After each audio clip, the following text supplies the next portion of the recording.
I knew something was wrong the moment she opened the door. It was in the way she looked at me. Quick, annoyed, like my presence was a small problem she didn't have time for. I had come over just to check on her, nothing more. I hadn't planned to lecture or question her. I only wanted to see my daughter, to make sure she was all right. But before I could say a single word, she stepped back and said, "Dad, I don't need your advice today. I really don't." Her tone was sharp enough to sting. It caught me off guard, not because she had never been short with me before, but because it sounded like a warning, like something rehearsed. I stood there silent for a moment, trying to understand what I had walked into. Then my eyes fell on it, the necklace around her neck, my wife's necklace, the one she wore almost every day of our marriage, the one I kept in a small velvet box at home, tucked away in the top drawer where no one touched it. I felt the air shift around me. My chest tightened. That necklace was the last thing I ever expected to see here. And certainly not on her, not without a single word, not without permission, not without understanding what it meant. My voice dropped without me meaning it to. "Where did you get that?" I asked. She didn't answer. She turned away, brushing her hair back like she hadn't heard me, like the necklace was just any piece of jewelry and not the most sacred reminder of the woman we both lost. I took a slow breath, steadying myself. "I'm asking you something," I said, trying to keep my voice calm. "That necklace," she cut me off. "Dad, it's just a necklace. You're overreacting." Her words felt like another blow. Just a necklace. The same necklace her mother held onto even in her final days. The same necklace she asked me to protect. Hearing my daughter dismiss it so casually told me more than anything else that something in her had shifted when I wasn't looking. I stepped inside, needing to understand more. The house looked tidy, too tidy. There were papers on the dining table, opened mail, envelopes, a few documents turned face down like someone had placed them there in a hurry.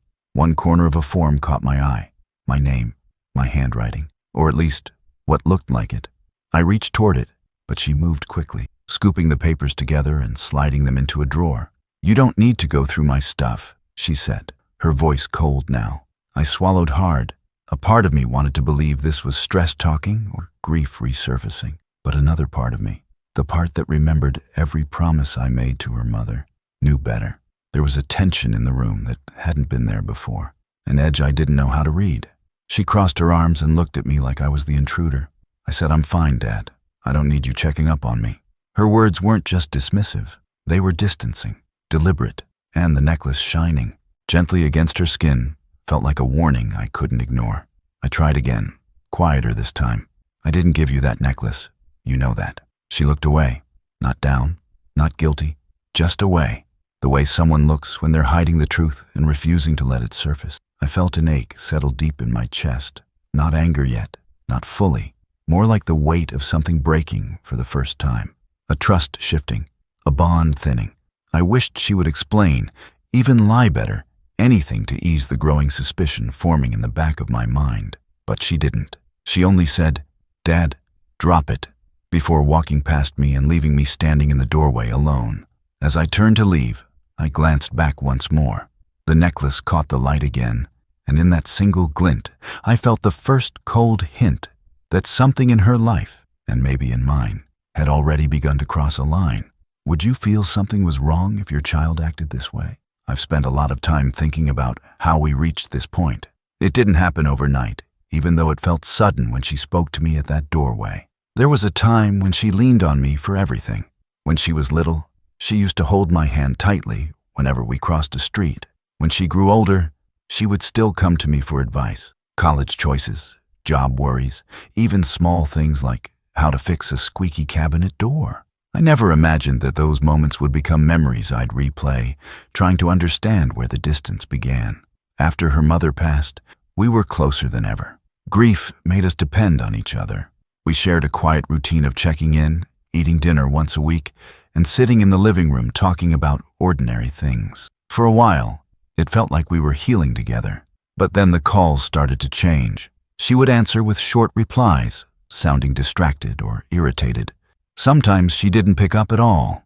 I tried not to take it personally, telling myself she was busy, stressed, or adjusting to adulthood in her own way. But patterns are hard to ignore. When I offered advice, even on simple things, she would sigh and say she already knew what she was doing. Once she even said, "Dad, I don't need to be checked on every minute. That wasn't true. I had never hovered over her. I only tried to keep the connection alive, but every attempt pushed her further away. I remember leaving her apartment once, after she dismissed my concerns about a financial decision, and I sat in my car for a long time, wondering if I had said something wrong. Then someone new appeared in her life. A friend, maybe more, though she didn't tell me much. All I knew was his name, Evan, and that he had opinions about everything she did.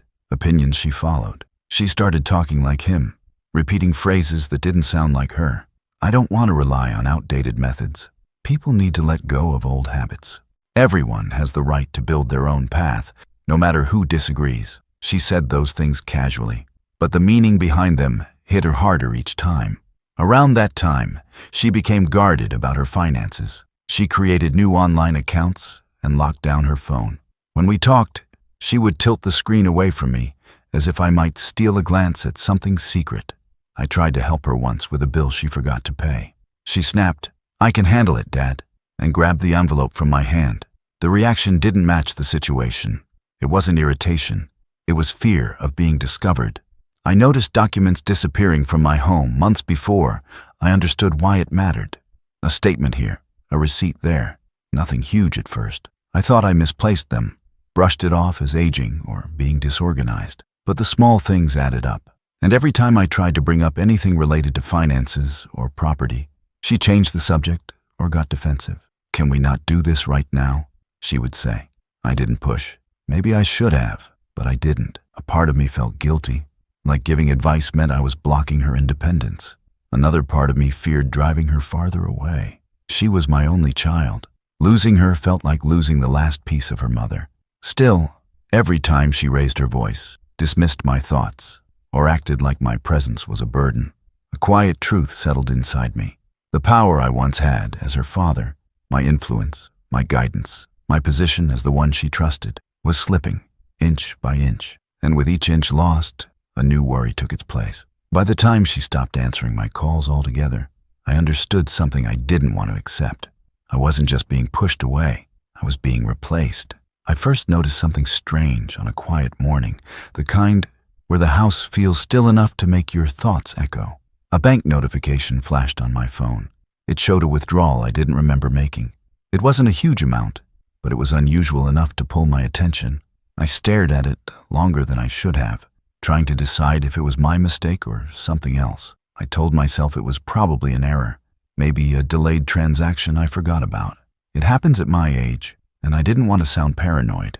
Later that week, another alert came through. This one was larger. I felt a slow pressure in my chest as I read it over and over. I opened my banking app, scrolling through the history. A few entries didn't make sense. Small transfers, odd descriptions, times when I was home doing nothing. I sat at my kitchen table and rubbed my forehead, trying to remember if I had authorized those movements. The more I looked, the more uneasy I became. I called my daughter. She answered with the same sharp tone she'd been using lately. I explained what I'd seen and asked if she knew anything about it. She didn't even let me finish. "Dad, you're forgetting things again," she said. "You probably did those yourself. Please stop worrying over nothing." Her voice was clipped, impatient, like she was scolding a child. I tried to ask her for a moment to talk it through, but she interrupted again, saying she didn't have time for these conversations. The call ended quickly. I sat there holding the phone in my hand, noticing how tightly my fingers curled around it. Confusion lingered, settling into something heavier. I wasn't imagining the missing money. I wasn't misreading the numbers. And yet, she didn't want to hear me, didn't want to check, didn't want to help me understand what was happening. Over the next few days, she grew even more distant. When I tried calling again, she sent me to voicemail. When I visited her place, she met me at the doorway, barely letting me inside. She kept her phone close, angled away from me, tapping at it with quick, nervous movements. Her behavior felt different, almost guarded, like she was protecting something she didn't want me to see. Then I learned more about the friend she'd been spending time with, Evan. I overheard her mention his name on a call she tried to end before I walked in. The tone she used with him was softer, eager to please.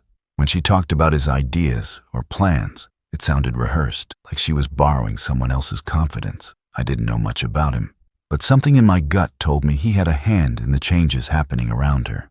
Another withdrawal appeared, a larger one this time, and my stomach tightened. I opened a drawer where I kept certain documents. Some were missing. The folder felt thinner, not empty, but changed. I couldn't prove anything, but the silence in that room felt cold, like a warning. I didn't want to jump to conclusions, but all the signs were pointing in the same direction. That was the day I bought a small notebook. I wrote down the date, the missing amount, the missing papers, and the way she dismissed me on the phone. I wrote everything carefully, afraid that if I didn't record it, the confusion would grow and swallow the truth. Every detail felt important, even if I didn't understand it yet. I didn't want to believe my daughter would do anything to harm me. But with every new piece of information, every defensive answer, and every strange movement in my accounts, the feeling grew stronger. Something was happening behind my back. Something serious. I didn't notice the full change all at once. It came in small steps, each one easy to excuse on its own. The first thing she did was shorten our conversations. She used to call me every few days, even if it was just to say she was okay. But now her calls lasted barely a minute. She always sounded rushed, always ready to hang up. When I asked if everything was all right, she would say she was managing things on her own now, like my concern was an interruption instead of care. Soon after, she stopped, answering altogether. My messages were marked as read, but she didn't reply. When I visited her apartment, she opened the door only halfway, standing as a barrier, not a welcome. Her eyes scanned behind me, as if expecting someone else. She told me she was too busy for long visits and that it stressed her out when I came unannounced. I walked back to my car feeling lighter in the worst way, like pieces of my dignity had chipped off with each step. It wasn't just emotional distance. She started talking about my life in a way that sounded rehearsed, as if someone else had coached her. One morning she said, "Dad, you should let me handle your finances. It would be easier for you." I froze. I asked her why, and she said people my age forget things and fall for scams. The way she said it, flat, almost scripted, cut deeper than any insult. I told her I was still capable of managing my own accounts, but she kept insisting. She said she wanted what was best for me, but her tone didn't sound caring. It sounded strategic. Then she brought up paperwork. "We should talk about power of attorney," she said casually, as if discussing groceries. I felt a cold wave run through me. I asked her why now, why suddenly, and she shrugged. "It's just smart planning. Evan says." She stopped mid-sentence, then changed the topic. I caught the slip, though. It wasn't her idea. It wasn't her concern. A week later, I found 2 pieces of important mail opened before I had even seen them. One letter was about my insurance renewal, and the other was a bank update. Both envelopes were torn neatly across the top, handled by someone who wasn't me. I asked her if she had opened them. She said she was helping me stay organized, and that she didn't want me to miss something important. She said it like she expected praise, not accountability. There were missed appointments, too. A doctor's reminder never reached me. A bill went unpaid because the notice vanished. When I asked about the missing reminders, she said the clinic must have made a mistake. But I knew the clinic. They didn't make those mistakes. It was the same slow, creeping feeling I'd had when money disappeared from my account. Something wasn't lining up. My home didn't feel the same anymore. I paid closer attention to my drawers, folders, and the stack of mail near the door.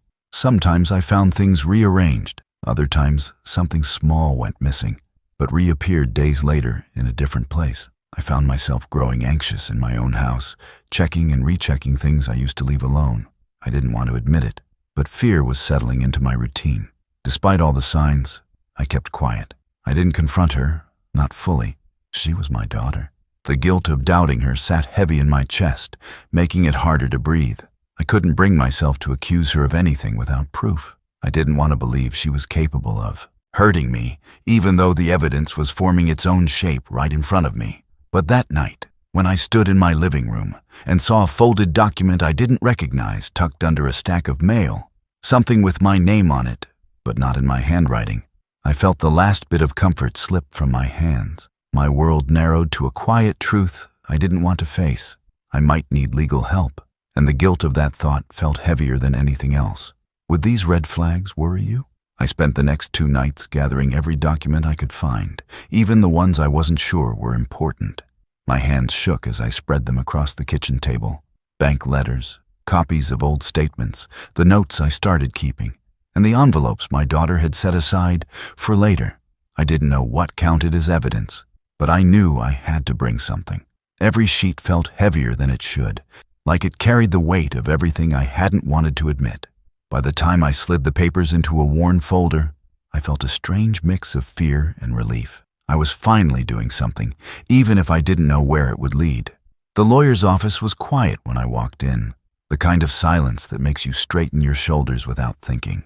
I told the receptionist my name, and she nodded with a look that felt patient in a way I hadn't felt from my own child in months. When the lawyer called me back, I sat in the chair and placed the folder in front of him, feeling oddly exposed. He asked me to start from the beginning, and I did, trying to keep my voice steady.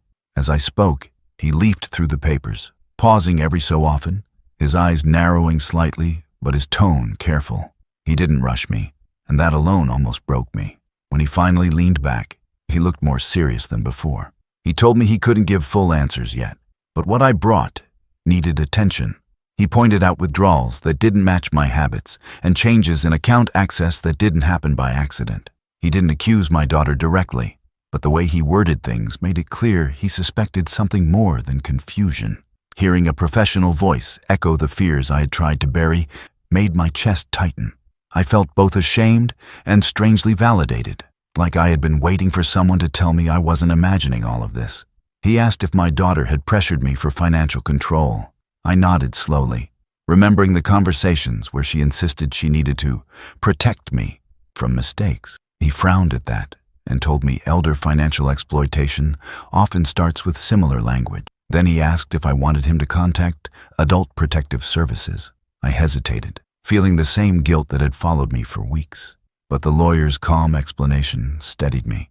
He said the goal wasn't punishment, it was safety. Those words mattered more than I expected. When the investigator arrived a few days later, she spoke with the same quiet seriousness. She reviewed my notes, asked questions about the strange alerts I'd received, and explained the first steps of a formal review. She didn't treat me like a burden or a confused old man.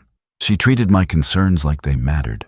She said cases like this were more common than people realized, and that early action could prevent worse harm. Hearing that made a cold fear settle in me. Worse harm? I had already felt so trapped. I couldn't imagine what could have happened if I stayed silent. The investigation began without any confrontation.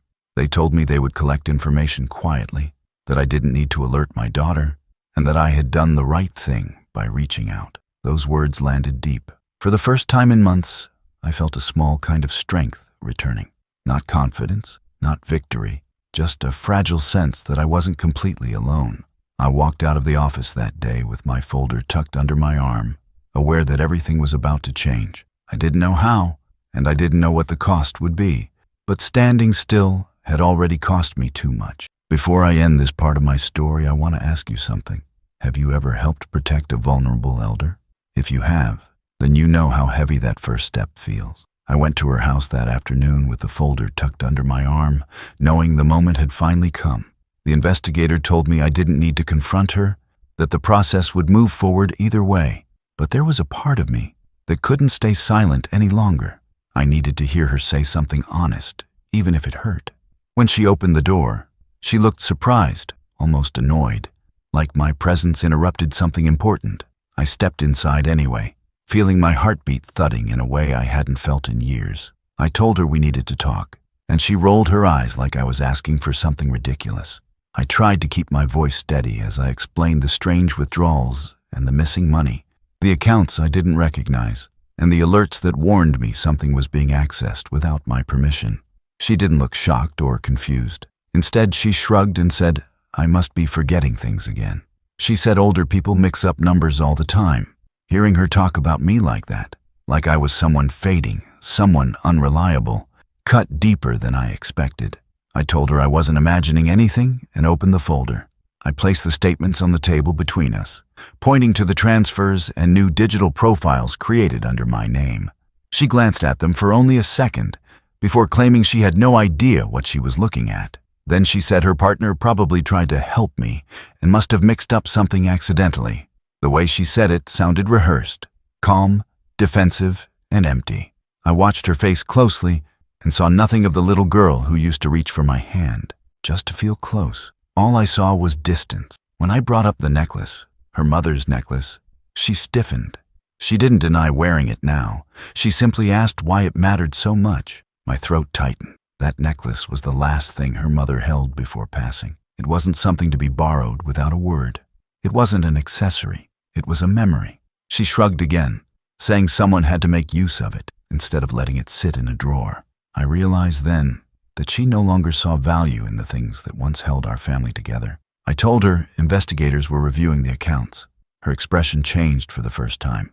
Not guilt, but fear of being exposed. She said I had no right to drag outsiders into family matters. She tried to blame her partner again, saying he must have pressured her.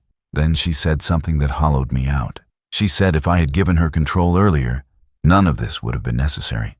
Necessary. That word still stings, as if taking my money, hiding my mail, and shutting me out had been some kind of duty. A knock sounded at the door. She froze, and I knew what it meant even before she opened it. 2 officials stood there, calm and professional, holding the documents that confirmed the investigation had moved to the next stage. They asked for a few minutes to speak with her. She stepped aside, but not before turning back to me with a look that held no warmth, just anger, cold and sharp. I didn't argue. I didn't defend myself. I simply walked out, feeling the weight of something breaking inside me. On the sidewalk, I paused and then realized our relationship wasn't cracked. It was gone. Not because of the money or the lies, but because she had chosen a path where I existed only as something to control. My hands trembled as I stood there, not from age, but from the clarity settling into me. I understood now. Some lines, once crossed, can't be walked back. The courthouse felt colder than I expected when I walked in. Maybe it was the stone walls or the quiet air, but more likely it was the weight of what the day meant. I sat in the back at first, holding the folder that had followed me through every step of this journey. It wasn't filled with memories or keepsakes. It held statements, letters, and notes, pieces of truth that slowly revealed how far my daughter had gone. When the clerk called the case, I stood and moved toward the front, my legs heavy but steady. I didn't feel anger anymore, just a quiet ache that settled deep in my chest. The charges were read clearly: fraud, financial exploitation of an elder, and unauthorized access to protected accounts. Hearing those words spoken out loud made everything real in a way it hadn't been before. I looked over at her. She wouldn't meet my eyes. Her face was set hard, like she was trying to hold herself together by force. Her attorney spoke for her, claiming misunderstandings, confusion, and stress. But none of it landed. The investigators were prepared, and their statements came next. One by one, they explained what they found. Unauthorized transfers, digital activity traced to her devices, altered mail discovered in her home, attempts to gain full control of my accounts through false claims of cognitive decline. Each detail was shared calmly, without blame, but the truth carried its own weight. I watched her shoulders tighten as each point was made. She didn't interrupt. She didn't defend herself. She just stared ahead as if hoping the whole room would look somewhere else. When my turn came, I spoke softly. I didn't want to punish her. I only wanted to protect what was left of my life and dignity. I told the judge how the changes began. Missed calls, restricted visits, pressure to sign documents I didn't understand. I explained how the accounts shifted in ways I couldn't follow, and how every step pushed me further away from the person I trusted most. I wasn't emotional. I was just tired. The judge listened closely, and for the first time in months, I felt like someone heard me. Her attorney tried to argue that she meant well, that she was overwhelmed, that she only wanted to help. But each claim fell apart when the investigators brought out the final pieces of evidence. They showed the timeline. They linked her partner's involvement. They demonstrated intent. The room grew quiet. Even she didn't try to argue anymore. I saw something flicker in her expression, not regret, not guilt, but recognition that the facts were stronger than her story. The sentencing came after a long pause. Restitution for the losses, mandatory financial monitoring, restricted access to my accounts and estate, court-ordered distance while I recovered control of my life. It wasn't harsh, but it was firm, clear, meant to protect. I didn't feel a sense of victory. There was no triumph in watching your own child be held accountable for harming you. There was only a slow, steady acceptance that justice sometimes arrives in ways that leave no one smiling. When it was over, I walked out of the courtroom alone. The sun outside looked different, muted somehow, like the world had shifted. I didn't wait for her. She didn't call after me. I stood on the steps for a moment, breathing in the cool air, trying to understand what the day had taken and what it had returned. Closure isn't a clean feeling. It's heavy. It settles on you like a coat you didn't ask for but still need to wear. Before we move on, I want to ask you something from my heart. Do you believe this sentence was enough? I woke up the first morning after the sentencing and realized the house was finally quiet. Not peaceful, just quiet in a way that forces you to listen to your own thoughts. I sat at the edge of my bed, trying to recognize the shape of my life, without the constant fear of what she might take next. It felt strange, almost like standing in the ruins of something that used to be whole. I wasn't angry anymore. I wasn't even shocked. I was just tired, and the tiredness went down to the bone. The days that followed moved slowly, each one asking me to rebuild small routines I had ignored while dealing with the investigation. I started making breakfast again, simple things I knew how to prepare. I sorted my mail instead of letting it sit untouched. I checked my bank accounts with a careful eye, looking for anything I might have missed. These weren't victories. They were survival steps, quiet ways of telling myself I still had some control left. I took walks in the afternoon, not because I wanted fresh air, but because I needed to feel the ground under my feet. Grief is heavy, and I had to carry it somewhere. I thought a lot about what it means to be a parent during those early mornings when the sun hadn't fully risen yet. You raise a child with all the love you have. You teach them right from wrong. You try to show them what dignity looks like. And you hope, maybe foolishly, that those lessons will protect them from becoming someone who causes harm. But nothing prepares you for the moment you realize your own child sees you as a burden, or worse, an opportunity. That's a pain that settles into quiet places inside you and stays there. Losing my wife years earlier had already carved a hole in my chest, but this betrayal felt like someone had reached into the same wound and twisted it. I kept thinking about what she would have said if she had seen what happened to her necklace, or the accounts she helped me set up, or the trust she always believed our daughter would honor. Those thoughts didn't bring comfort.